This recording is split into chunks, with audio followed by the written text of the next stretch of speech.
আলোর পত্রিকা news channel থেকে আমি আছি খেয়ালি মনের কর্ণধার মধুমিতা ব্যানার্জির সাথে। খুব সুন্দর গান ছোটদেরকে দিয়ে করিয়েছেন, বড়রাও করেছে। খুব সুন্দর গানের অনুষ্ঠান হচ্ছে।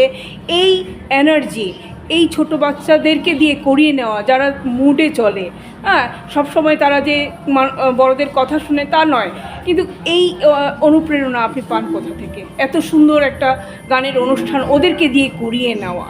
তার কারণ হচ্ছে আমি সঙ্গীতটাকে অন্তর থেকে খুব ভালোবাসি, আর বাচ্চাদের শেখানো আমার কাছে মনে হয় বাচ্চারা সবচেয়ে ফ্রেশ মাইন্ড থাকে। ওদেরকে যা দেওয়া হবে ওরা সেটাই ভীষণভাবে সানন্দে এবং ঠিকভাবে গ্রহণ করবে।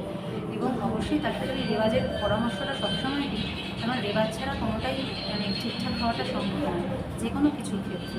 তো এটাই আমার ওদের কাছে সবসময় বক্তব্য থাকে। খেয়ালি মন নিয়ে কতদিন ধরে আপনি পথ চলছেন? খেয়ালি মন নিয়ে আমি আজকে 3 বছর 4 বছর হয়ে গেলে আমি পথ চলছি। আচ্ছা, আর আপনার মেয়েকে এত সুন্দরভাবে তৈরি করছেন সব দিক থেকে, কিভাবে? ওই পড়িয়ে নিচ্ছে, ওপরে একজন যে বসে আছে সেই হয়তো পড়িয়ে নিচ্ছে। গান খুব সুন্দর গাইছে, মানে ভীষণ সুন্দর গান গাইছে। সেটাও কিভাবে সম্ভব হচ্ছে? সেটা রেওয়াজ, রেওয়াজের ব্যাপারে আমি যেমন পাঞ্চুয়াত, ও সেটা আস্তে আস্তে আস্তে আস্তে বুঝে গেছে যে মা রেওয়াজটাকে চায় এবং রেওয়াজটাকে নিয়ে মাকে ভালো রাখতে হবে এবং নিজেকেও সেটাকে দিতে হবে। আপনার গানের অনুপ্রেরণা কে? আমার গানের অনুপ্রেরণা হচ্ছে, আমি অনেককে বলতে পারি। আমার জেঠু ছিলেন, স্বর্গীয়, এবং আমার মাও আছে। আমার মাও আমাকে খুব সাপোর্ট করে। আমার বাবা ছিল, কেউ মারা গেছে।